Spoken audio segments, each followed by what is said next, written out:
Buenas tardes. Bien, vamos a ver hoy el tema 6, técnicas de modelado y entrenamiento en habilidades sociales. Dos temas diferentes, ¿vale? Aunque están relacionados.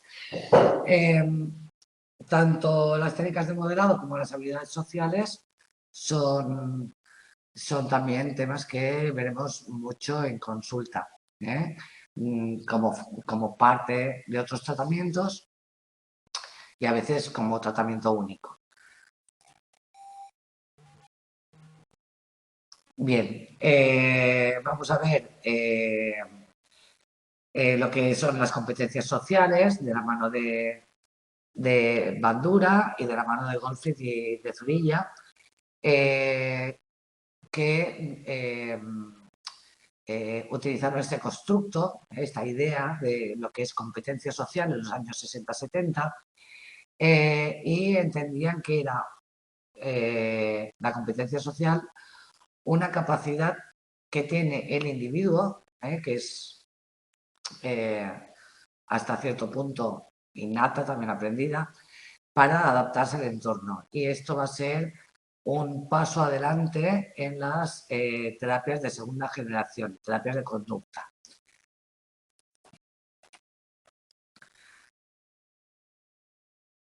Bien, empezamos con el modelado. El modelado al final no deja de ser un aprendizaje por imitación. Lo que vamos a ver es cómo se utiliza la imitación, que es algo natural en todos nosotros desde bebés, cómo se utiliza de forma expresa para aprender comportamientos nuevos o mejorar comportamientos que ya, hola Nuria, o mejorar comportamientos que ya tenemos en nuestro repertorio. Ya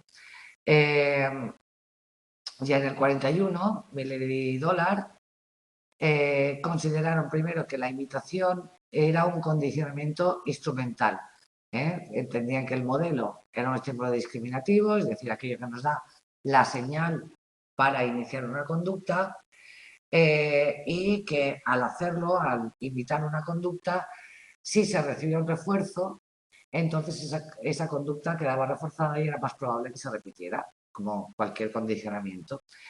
En el 63, Bandura y Walters entienden que no se trata de un aprendizaje directo, que no es una asociación directa entre un estímulo y una conducta y su consecuencia, porque si fuera así, según estos autores, no explicaría cómo aprendemos conductas totalmente nuevas que no están en nuestro repertorio.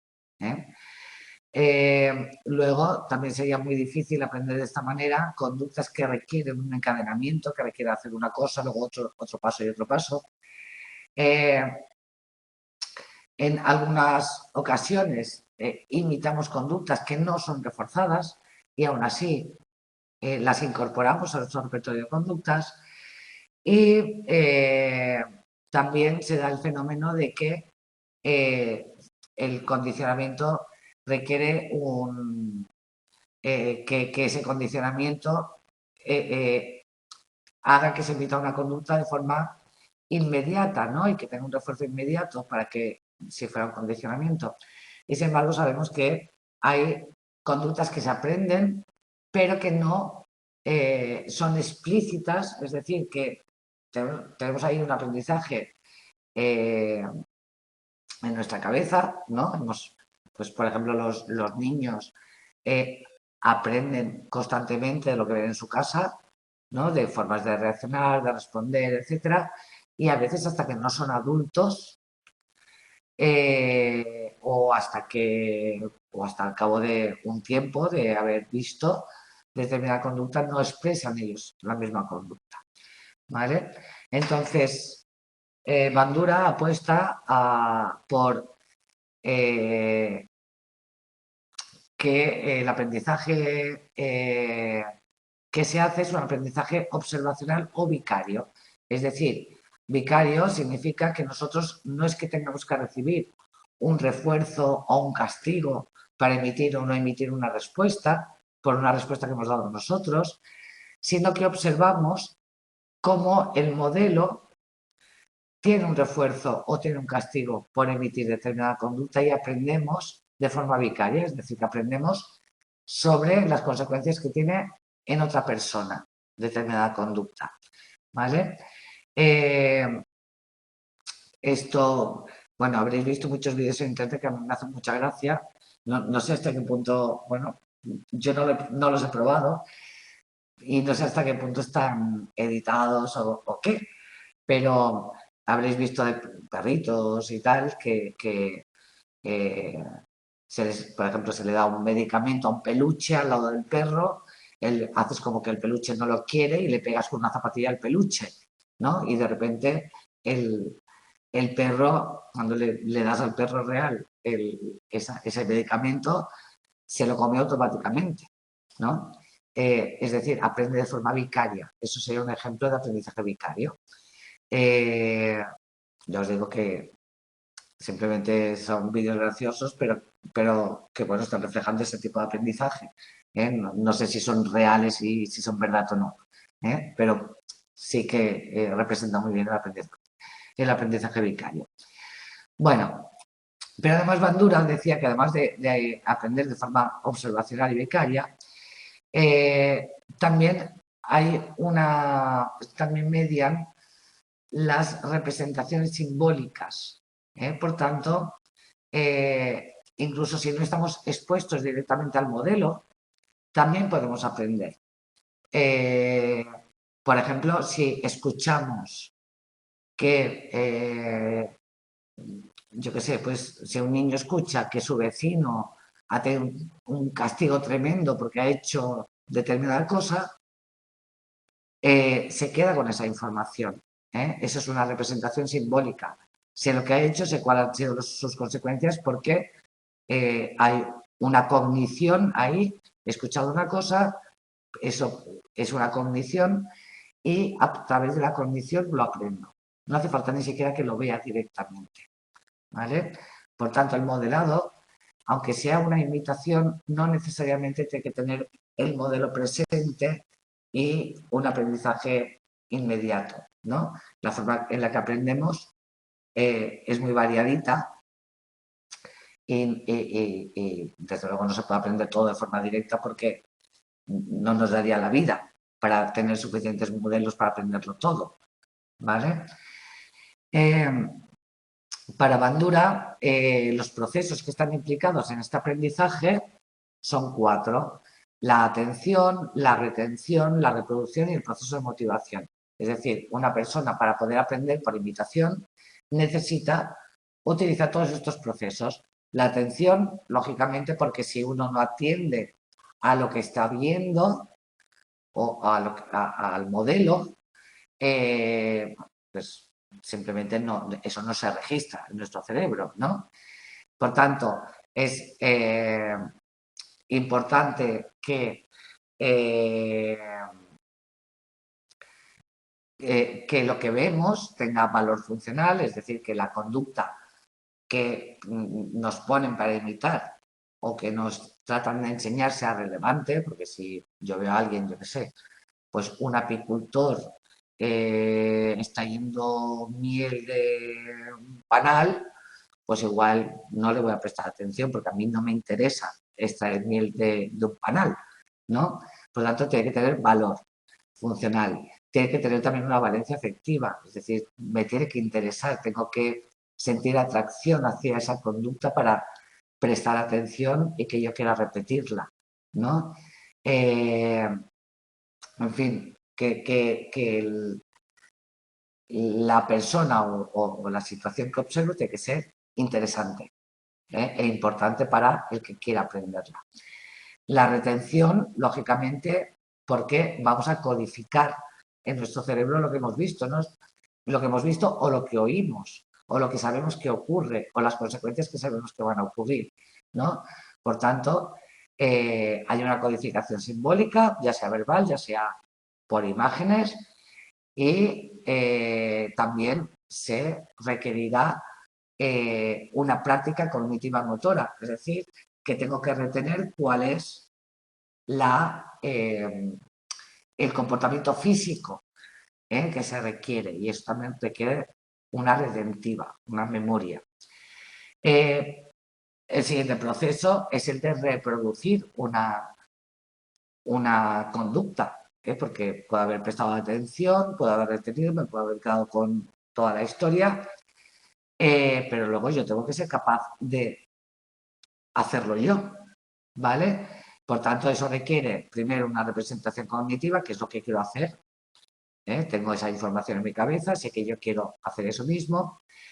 Tengo que haber observado una actuación, tengo que reproducir esa actuación, tengo que recibir un feedback de por aquí sí, por aquí no, esto está bien, esto está mal, y extraer de ahí unas reglas generales que son las que me sirven para aplicar esa misma conducta en distintos escenarios, ¿vale? Si imaginemos que estamos enseñándole a un niño a saludar, a decir buenos días, cuando entra en una sala y hay gente, ¿no?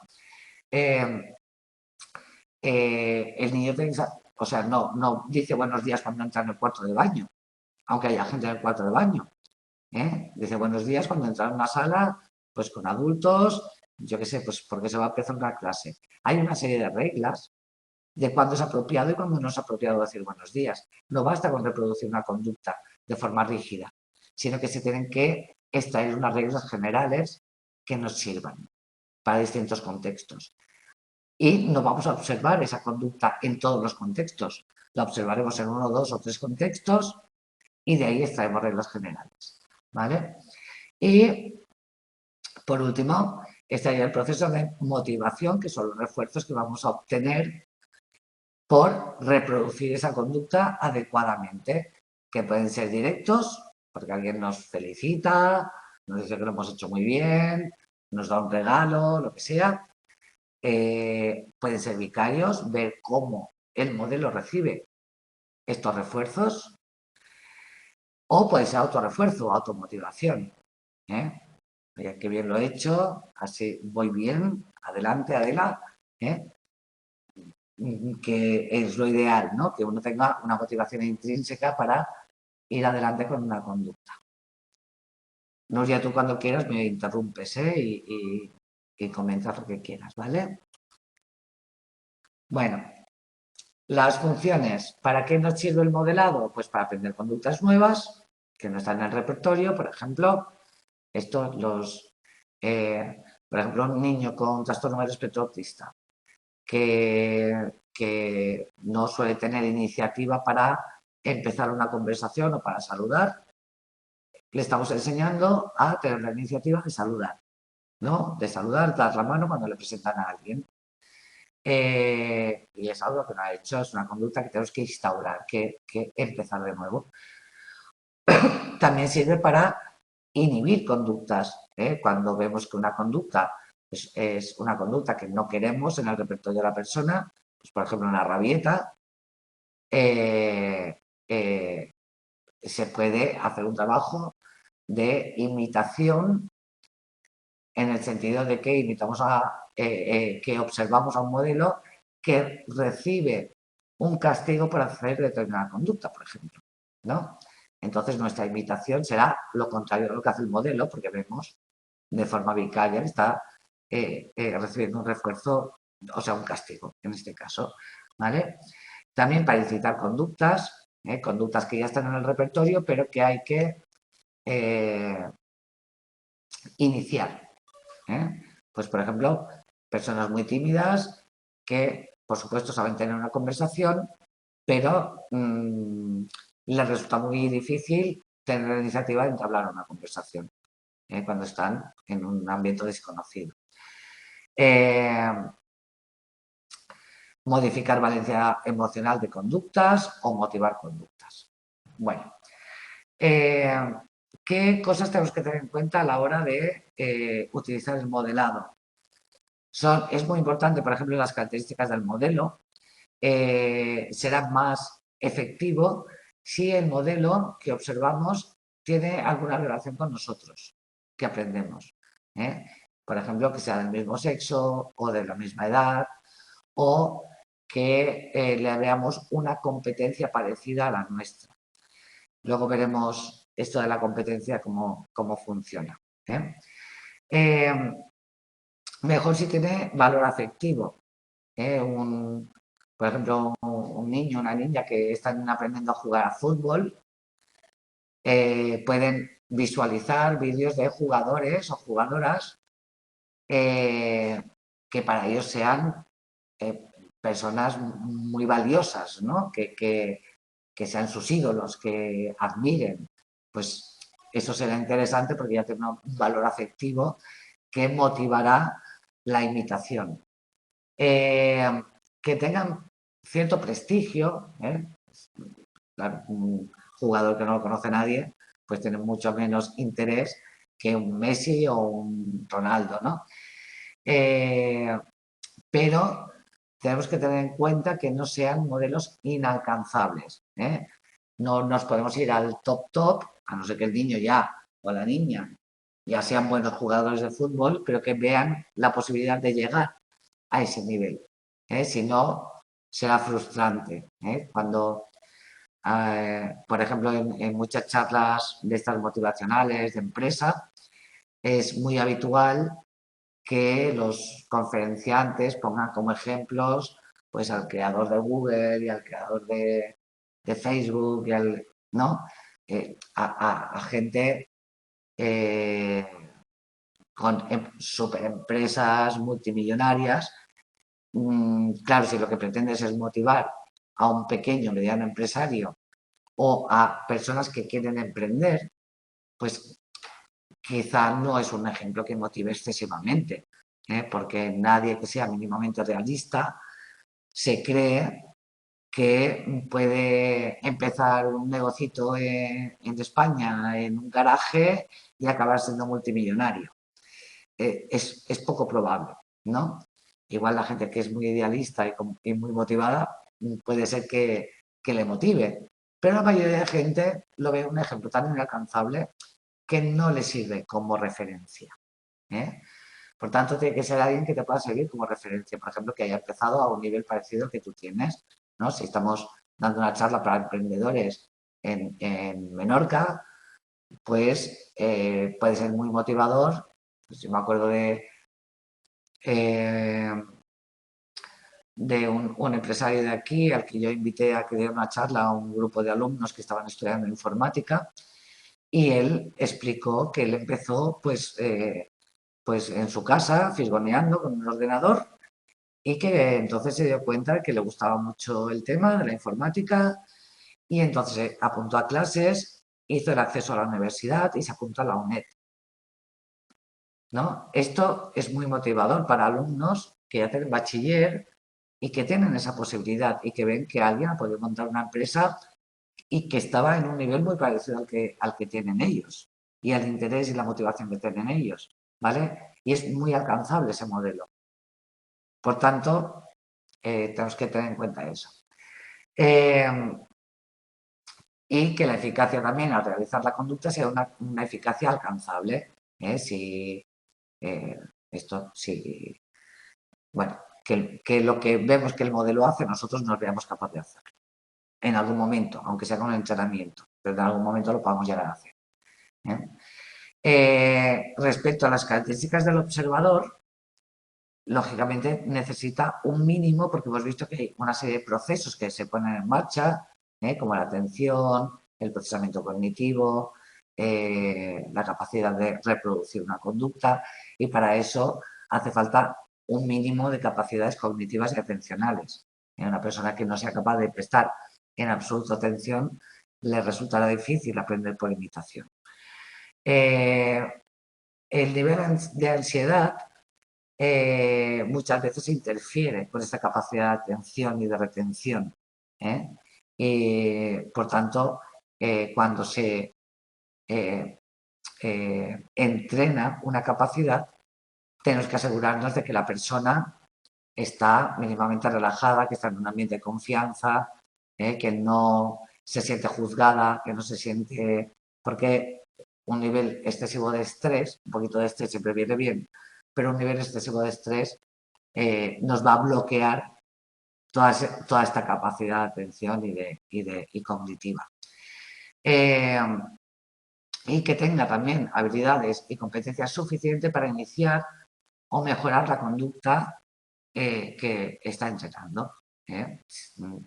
Si es una persona que de ninguna manera puede alcanzar esa conducta, pues al final lo que le vamos a provocar es mucha frustración y que no quieran intentarlo. Estoy pensando, por ejemplo, en las personas a las que les cuesta hablar en público. Si empezamos poniéndoles vídeos de grandes oradores de la historia, con una capacidad brutal y una flexibilidad para contestar cualquier pregunta del público, darle la vuelta a los argumentos, ¿no? Y que sea un orador o una oradora de estos espectaculares, cuando quizá la persona que solo necesita perder el miedo a hacer una exposición sencilla, cuando vea aquello se va a desmoronar y se va a desmoralizar, porque no se va a ver capaz. O sea, si no se atreve ni a presentarse delante de 4 personas para hacer una presentación, por ejemplo, en una clase de grado medio, no nos pasemos. Le podemos poner quizá vídeos de compañeros o compañeras que han hecho una presentación aceptable, que se han atrevido, pero que también titubean de vez en cuando, que no lo hacen todo perfecto, pero que sí se atreven, para que se den cuenta de que no pasa nada si no eres brillante, que basta con que seas capaz de hacer lo básico, para empezar. Luego, si necesita ir mejorando, pues siempre se puede seguir con el entrenamiento. Vale. ¿Cómo ejecutamos en una consulta? ¿Cómo hacemos un modelado? Pues hay una primera fase, que es de exposición, en la que se observa al modelo, real o simbólico. Podemos tener a una persona a la que observamos cómo hace, o nosotros mismos podemos ser modelos. Por ejemplo, enseñamos a saludar, pues yo qué sé, estamos enseñando, por ejemplo, a jóvenes a presentarse a una entrevista de trabajo, ¿no? Y primero hacemos nosotros, mira, pues yo saludo, doy la mano, ¿no? Y le pido a la persona que también dé la mano. Eso es una conducta de imitación en que el modelo es el mismo que está enseñando, puede ser el propio terapeuta. En algunos casos, en otros casos, será un actor, una actriz, un coterapeuta o una persona invitada. O si no contamos con un modelo real, entonces siempre podemos tirar de modelos simbólicos, como puede ser vídeos, vídeos ahí, la tira de absolutamente todo, ¿no? Dibujos, películas, material que hayamos hecho ad hoc con animación, puede ser, bueno, infinitas las maneras. La segunda fase es la de adquisición, que implica esta parte de atención, retención y reproducción. Y la tercera fase es la de ejecución.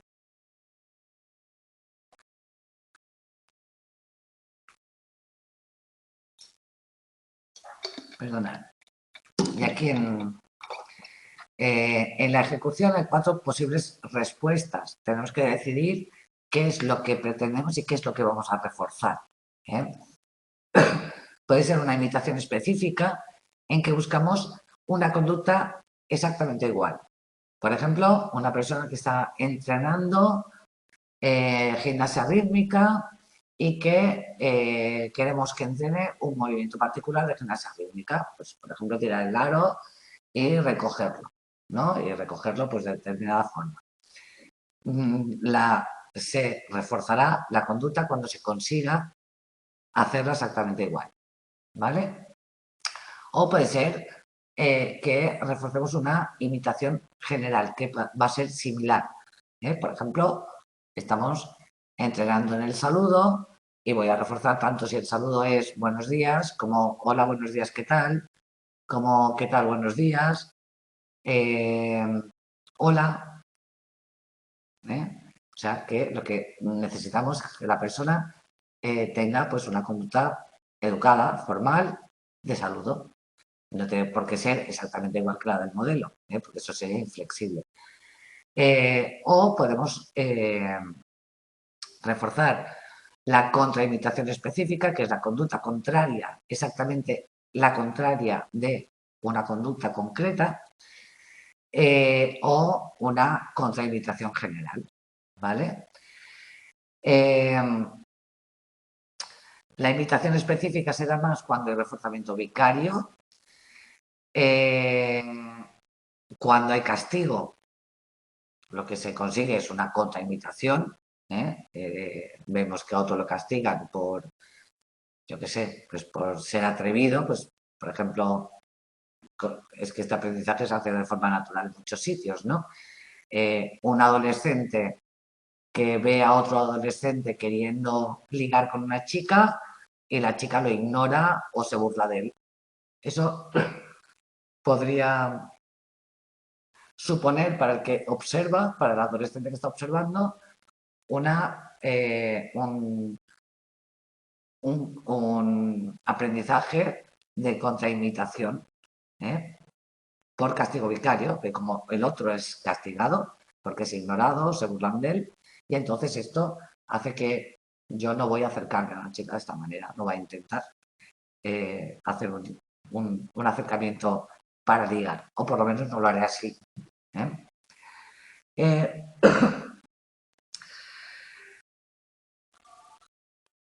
Eh, hablábamos antes de que si el modelo era un experto, es decir, era alguien súper brillante, o podía ser una persona con la que nosotros nos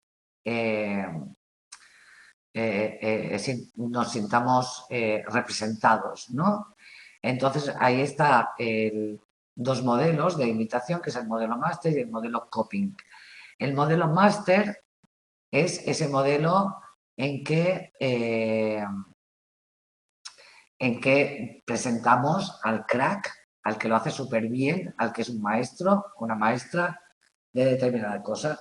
Por ejemplo, ¿para qué iría bien el modelo máster? Pues en un entrenamiento para los Juegos Olímpicos o para competición de gimnastas que se fijen en los mejores gimnastas, en cómo lo hacer exactamente para imitar. ¿Por qué? Pues porque esas personas ya están en un alto nivel, quieren seguir avanzando, no les da miedo seguir avanzando y necesitan modelos de muy alto nivel.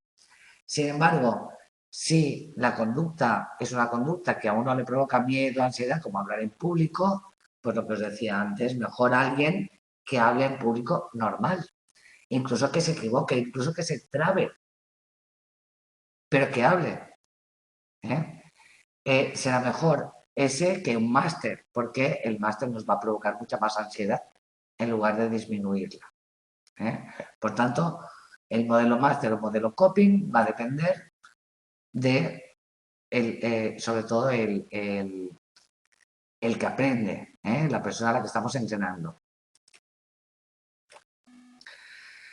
Tipos de modelado que nos podemos encontrar, pues modelado en vivo, que en principio tiene la misma eficacia que el modelado simbólico. El modelado simbólico, a través, como comentábamos antes, de películas, cuentos, etc. También puede ser un tipo de modelado simbólico, el encubierto, en el que uno se imagina lo que haría un modelo. Esto, por ejemplo, es muy útil para utilizar con niños. Por ejemplo, un niño que le tiene miedo a la oscuridad, pero o que piensa que tiene muy pocas habilidades o que la gente se va a reír de él o que está inseguro a la hora de tener relaciones sociales y tiene algún superhéroe en su cabeza, ¿no? Por ejemplo, pues es seguidor, pues no lo sé, porque como no tengo niños pequeños, ahora no sé a qué tipo de héroes siguen. Pero bueno, cualquiera que confíen, ¿no? Incluso puede no ser un superhéroe, puede ser otro compañero de clase que ellos consideren que es muy habilidoso, ¿no? Le puedes decir, ¿qué haría fulanito si fuera tú en esta situación? Entonces se lo imaginan para imitar lo que imaginan que el otro haría. ¿Eh? El modelado pasivo es estar en una exposición y hacer la ejecución sin que medie la ayuda del terapeuta o del modelo. El modelado participante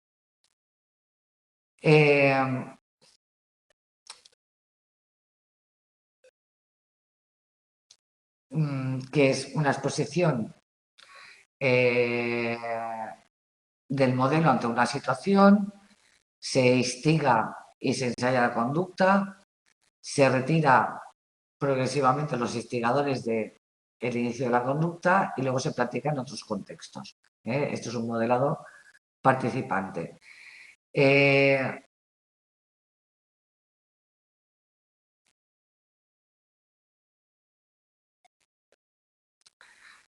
Se utiliza sobre todo cuando hay mucho miedo a afrontar determinadas situaciones, ¿no? Como una desensibilización. Y en ocasiones habrá que diseñar jerarquías de estímulos, porque no deja de tener una parte de exposición. Por último, está luego el automodelado, en que uno observa grabaciones y practica, o sea, el cliente lo hace solo, y el modelado de autoinstrucciones, en el que el modelo se da autoinstrucciones mientras ejecuta una conducta y el que aprende hace lo mismo, imita las autoinstrucciones y hace la conducta. Por ejemplo, Meichenbaum en su programa para los niños y niñas con TDAH utiliza las autoinstrucciones en que primero el profesor hace o sea, en voz alta se va dando autoinstrucciones tipo, primero leo, por ejemplo, para aprender a solucionar problemas de mates, ¿no? Vale, primero leo el enunciado, se dice el profesor a sí mismo, en voz alta, con el alumno al lado. Primero leo el tal, vale, ¿qué me está diciendo? ¿Qué cosas tengo que tener en cuenta? Vale, tengo que tener en cuenta esto, esto y esto. Vale, ¿y ahora qué hago con esto? Pues ahora tengo que pensar en el problema, cómo voy a plantear el problema, etcétera, ¿no? Se va dando autoinstrucciones en voz alta y soluciona el problema delante del alumno. Luego, invita al alumno a que haga lo mismo, a que se dé autoinstrucciones en voz alta para hacer un ejercicio de matemáticas. Esto le sirve al profesor para escuchar si las autoinstrucciones que se está dando el alumno son adecuadas. Luego, una vez el alumno ha aprendido a darse autoinstrucciones en voz alta y a seguir sus propias autoinstrucciones, va a dárselas en voz bajita. Y por último, solo las piensa, ¿vale? Que al final y al cabo es lo que hacemos de forma natural si no tenemos problemas de atención, ¿vale? Pero esto es un programa de autoinstrucciones que se da mucho, o sea que es una de las técnicas que más se usan para los niños con TDAH, o con déficit de atención.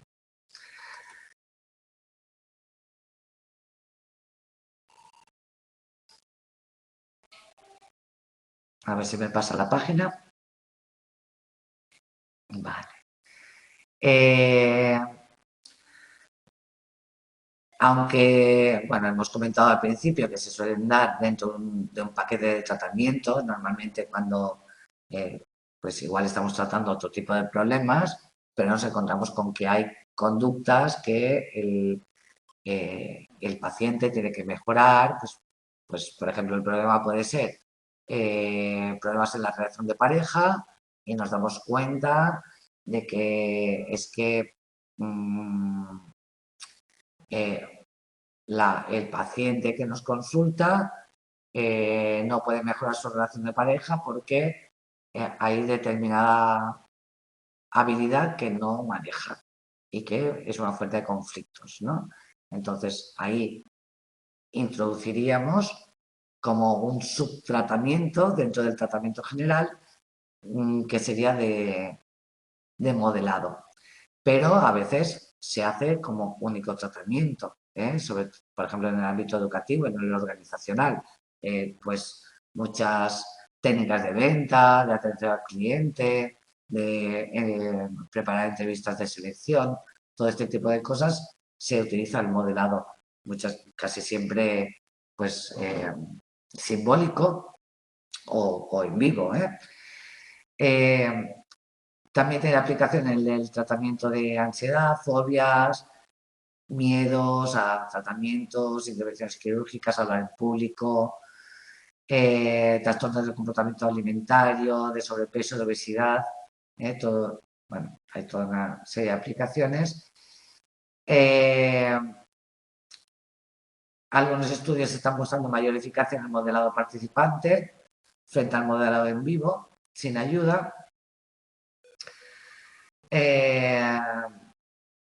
Bueno, pues seguramente porque tiene más componentes. Yo os he puesto aquí un par de enlaces donde se aplica el modelado, pues para que veáis artículos de investigación en el que se ha utilizado esta técnica y bueno, pues que veáis aplicaciones que ya están investigadas.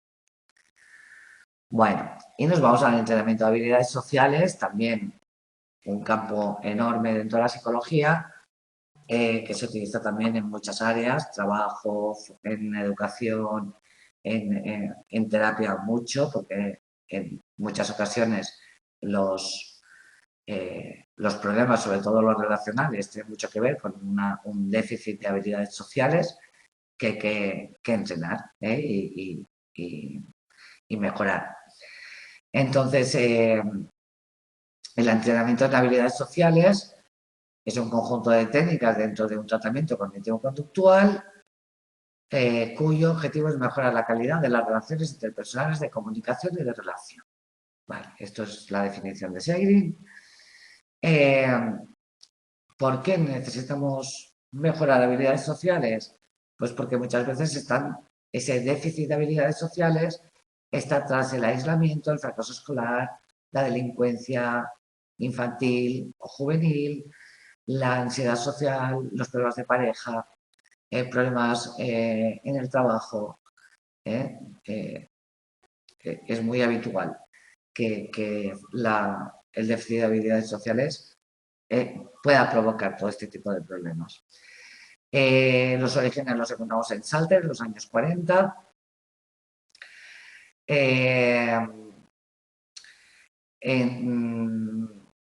Wolpe habló por primera vez del término asertividad como sinónimo de habilidades sociales. Lo que pasa es que la asertividad solo es una de las habilidades sociales que tenemos que entrenar, una de las complicadas. Esta es de las que casi nadie tiene mucha habilidad.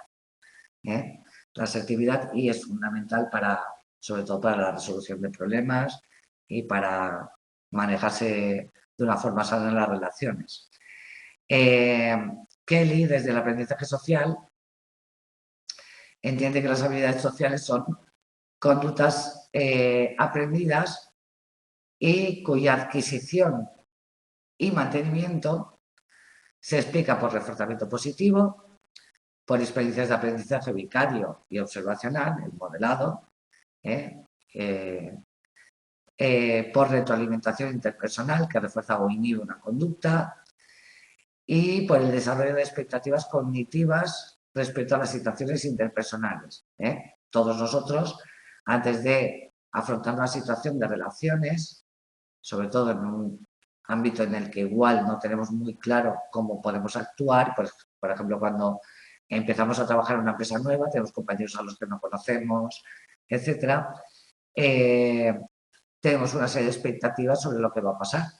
Y esto ocurre mucho, eso cuando hay un cambio de trabajo, ¿no? Imaginaos que estáis acostumbrados a trabajar en una empresa donde la confianza entre el equipo de trabajo es alta, se puede opinar tranquilamente, se puede proponer mejoras y no hay ningún castigo, ¿no? Sino que se refuerza ese tipo de conductas. Y nos vamos a otra empresa y actuamos de la misma manera y empiezan a pegarnos palos por todas partes, porque ahí no está bien visto que uno dé opiniones o se ve como que quiere destacar entre sus compañeros o que quiere enseñar la oreja, ¿no? Tenemos que tener la capacidad de ajustar las expectativas en distintos contextos y hasta no haber observado el contexto nuevo, ir con un poquito de cuidado, ¿no? Respecto a las conductas que son aceptables o no son aceptables en ese contexto, ¿no? Porque todos hacemos predicciones de qué va a pasar si.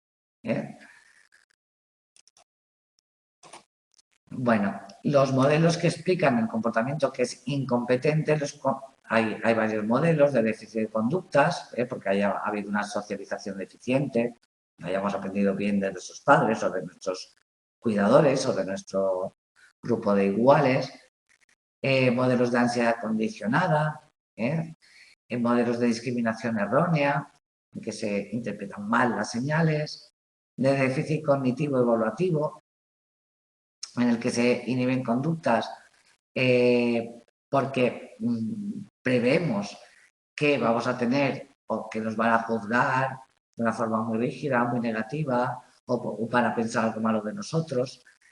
Y el otro es el modelo interactivo, que en lugar de proponerlo en negativo, ¿no? El comportamiento incompetente, dice a qué se debe una conducta socialmente hábil, ¿no? Y va a requerir, para ser socialmente hábiles, necesitamos, primero, tener una percepción correcta de los estímulos, saber dónde estoy, qué es importante que observe, ser flexible, es decir,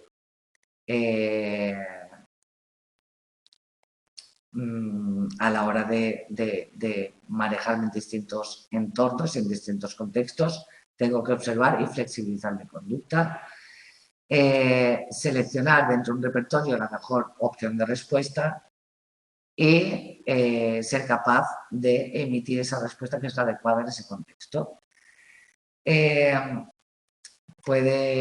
Una conducta incompetente se puede deber a cualquiera de estos factores que hemos visto, o a uno o a varios de estos factores. Vale, ¿cuáles son las habilidades sociales que vamos a entrenar o que se espera que una persona tenga? Pueden ser habilidades conductuales, tanto no verbales como paralingüísticas, como verbales como mixtas, y cognitivas, percepción de ambientes, es decir, saber, entender cuál es un comportamiento adecuado en un ambiente concreto, si tiene que ser más distante, si puede ser más familiar, si puedo hacer una broma, si no la puedo hacer, ese tipo de cosas, esto es una habilidad. Y luego variables cognitivas como la competencia cognitiva, que es conocer conductas, costumbres, empatía, ser capaz de ponerse en el lugar del otro, ser capaz de solucionar problemas, tener habilidad para la percepción social e interpersonal, que esto es una super habilidad, saber manejarse con las expectativas, tanto de autoeficacia como las expectativas de cuál va a ser el resultado de mi conducta, saber autorregularse y darse autoinstrucciones adecuadas. Y por último estarían los cambios fisiológicos que es el ser capaz de tener cierto autocontrol, ¿no? De mi respiración, de mis pulsaciones, que eso también se puede entrenar con respiraciones, por ejemplo, con meditación, con técnicas de relajación, etcétera, etcétera. Habilidades concretas, que son las que entran en casi todos los programas de habilidades sociales. Puedes iniciar y mantener conversaciones, hablar en público, decirle a alguien algo agradable o hacer una crítica, defender los propios derechos, ahí está la asertividad, pedir favores, rechazar peticiones, hacer cumplidos, aceptarlos, expresar opiniones, incluso cuando uno no está de acuerdo con los demás, poder decir que algo no nos agrada o que algo nos enfada sin comportamientos que sean disruptivos, disculparse o admitir que uno no conoce o que no sabe o que no sabía, pedirle a otro que cambie una conducta, eso también es parte de la asertividad, afrontar críticas. Todos somos hábiles en algunas de estas habilidades y somos incompetentes o no demasiado competentes en otras.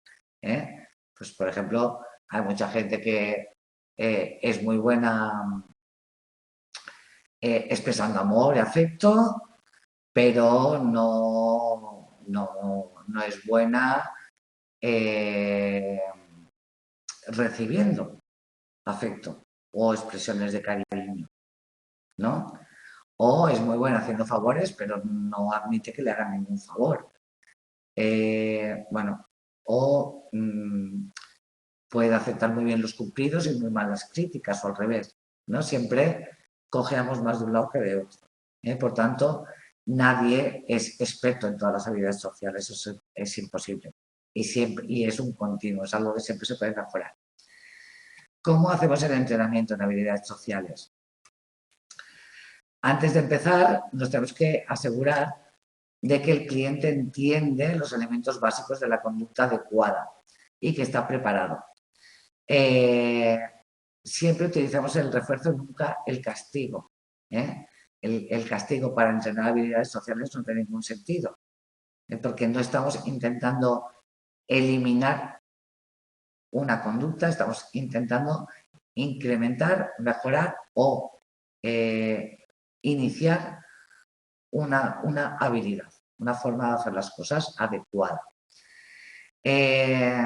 Por tanto, todo acercamiento hacia una mejora en esa habilidad lo vamos a ir reforzando, sobre todo al principio. A veces necesitaremos, antes de empezar a trabajar, técnicas de reducción de ansiedad, de modificación cognitiva, como reestructuración cognitiva, pues, por ejemplo, cuando alguien no es capaz de, pues, por ejemplo, de pedir un favor porque piensa que todos van a pensar que es un fracasado, ¿no? Entonces ahí hace falta una reestructuración cognitiva. Entender que pedir un favor no implica que seas un fracasado, implica que, o sea, la vulnerabilidad es algo aceptable en todos, ¿no? Y los demás no nos van a juzgar por eso. Y al revés, ¿no? Se pueden alegrar de podernos hacer un favor. Sobre todo si están acostumbrados a que nosotros lo hagamos.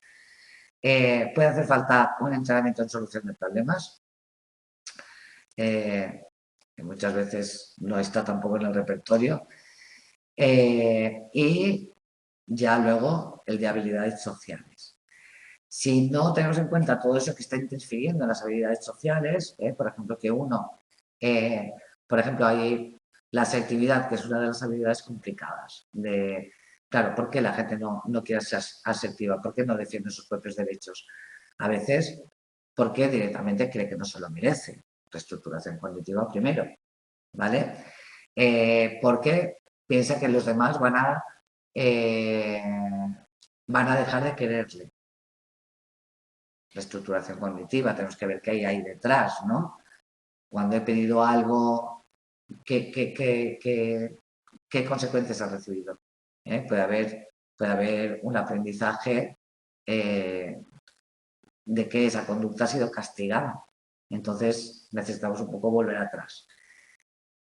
En fin, que ahí pueden estar interfiriendo muchas cosas que no podemos ir a saco a manejar una habilidad social complicada si no sabemos cuál es el motivo de que esa habilidad no se lleve a cabo. Si solo es falta de competencia o hay cosas que están interfiriendo que pueden ser muy ansiógenas para el paciente. cuando evaluamos,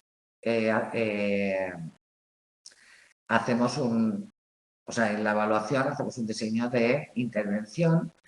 Vamos a ir combinando técnicas de evaluación, como la entrevista, lógicamente, cuál es la demanda, pero en la propia entrevista y en todas las interacciones que tenemos con la persona, ya estamos observando, no es lo que la persona nos dice, ¿no? Es también lo que observamos. Una persona nos puede decir que no tiene problemas para comunicarse, pero está mirando hacia el suelo, se le desplaza las manos, está encogida, no nos mira a los ojos. Por lo tanto, nosotros tenemos a la persona delante y podemos poner a prueba cualquier tipo de comportamiento que formará parte de la evaluación. Se pueden utilizar autoinformes, normalmente se combinan todas estas técnicas, como medidas de habilidad social, medidas de ansiedad social, tenéis todos los instrumentos en la página 317. Medidas de condiciones ante una interacción social, qué temor tienes ante una evaluación negativa, con qué frecuencias tú te dices cosas positivas o negativas ante una situación determinada. También nos puede ayudar mucho los informes de personas allegadas, porque es difícil que a veces autoobservemos con objetividad nuestra propia actuación, que igual es muy buena, pero nosotros pensamos que somos desastrosos, ¿no? Entonces, tener opiniones de alrededor, de personas que nos conocen y que nos quieren ayudar. Ojo, que también hay que tener muy en cuenta de qué manera afecta una mejora a la gente que hay alrededor, sobre todo cuando hablamos de relaciones de pareja. Puede ser que el entrenamiento de asertividad a un miembro de la pareja no le convenga al otro miembro, y entonces boicotea en lugar de ayudar.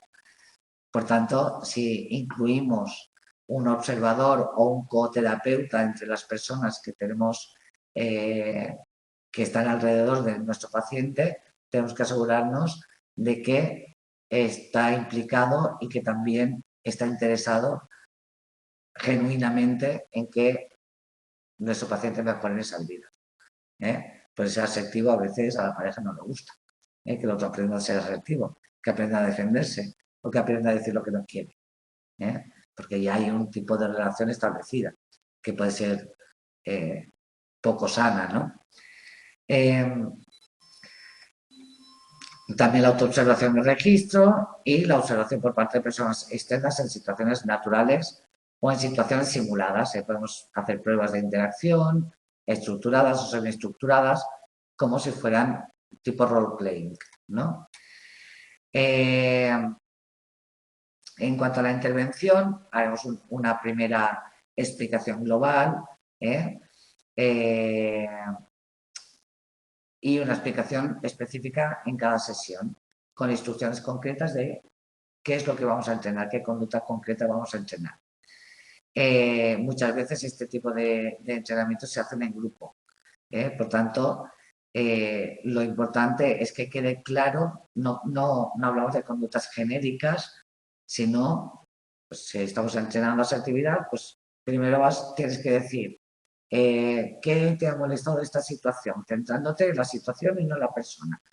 Luego tienes que decir cómo te has sentido y luego tienes que decir lo que quieres, ¿no? Son 3 pasos y estos 3 pasos los tienes que hacer exactamente así en el entrenamiento. Y tiene que quedar claro y específico qué es lo que esperamos que la persona haga. Luego, cuando la persona ya vaya asumiendo y asimilando este esquema, ya irá flexibilizando y adaptándolo a su forma natural de hablar, que al principio va a parecer un poco artificioso, ¿vale? Pero sí que es importante que quede muy claro cómo es cada conducta que queremos entrenar. Podemos hacer modelado en vivo, simbólico o participante, para que las personas vayan repitiendo o entrenando esa conducta nueva.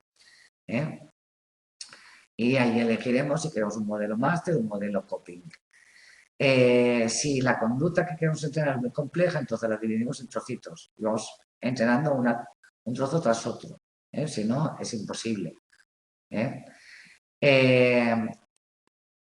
Si es en vivo, pues facilita flexibilidad porque se pueden ir haciendo modificaciones y que el modelo se vaya adaptando a distintas respuestas.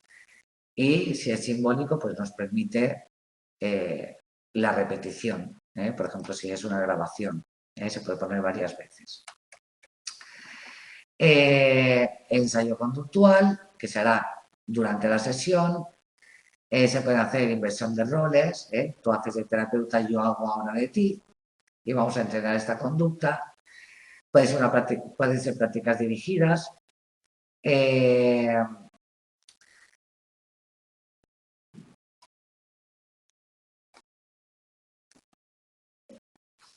Los ensayos siempre van a ser cortos, no demasiado complejos, es decir, si estamos entrenando una parte, entrenamos esa parte y en la siguiente sesión entrenaremos otra.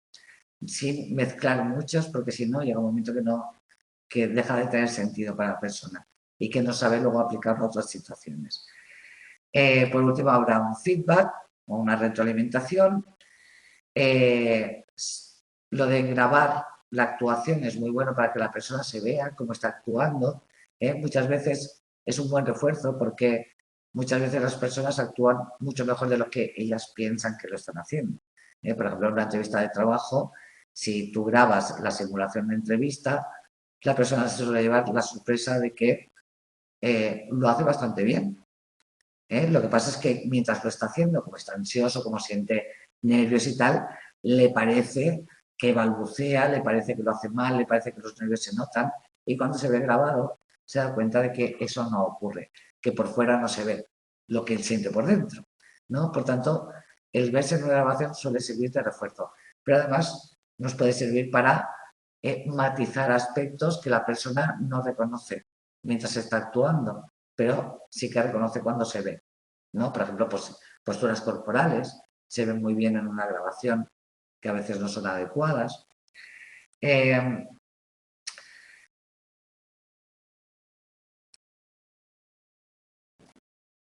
Los refuerzos tienen que ir dirigidos a la conducta, no a la persona, no es que fíjate que es que no eres claro cuando dices las cosas, no.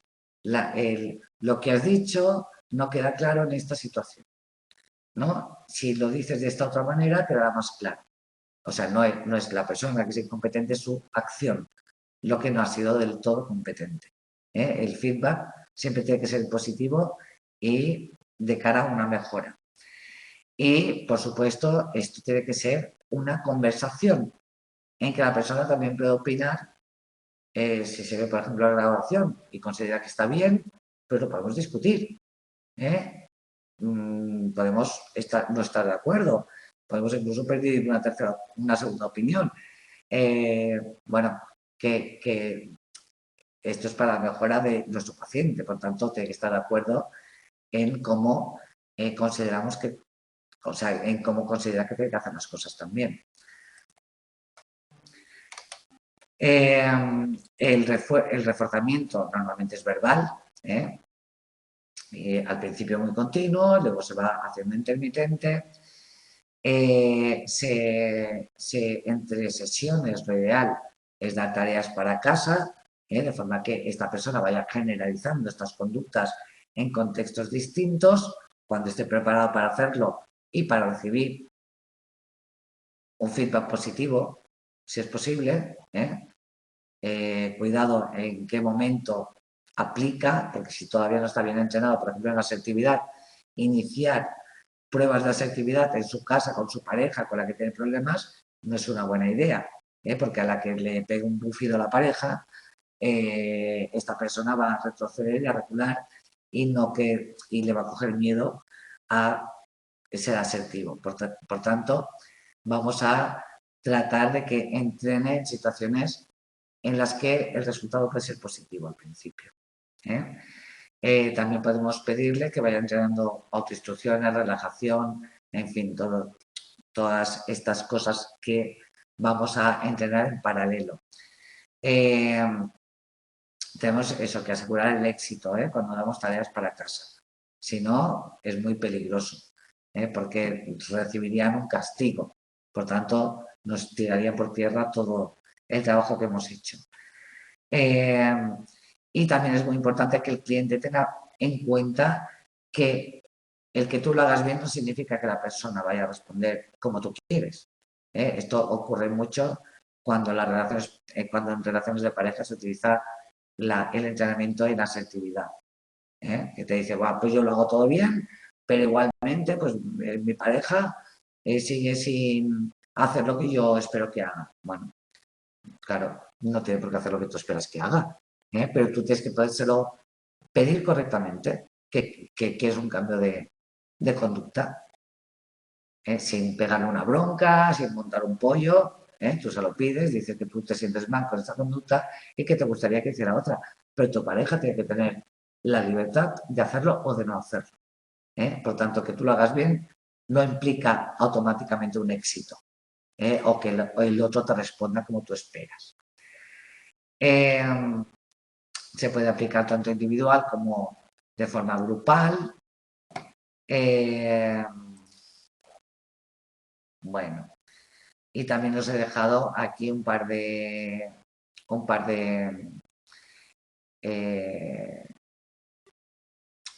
artículos para que veáis la puesta en práctica del entrenamiento de habilidades sociales. Vale, no sé, Nuria, si sigues por aquí, si hay alguna pregunta o alguna duda.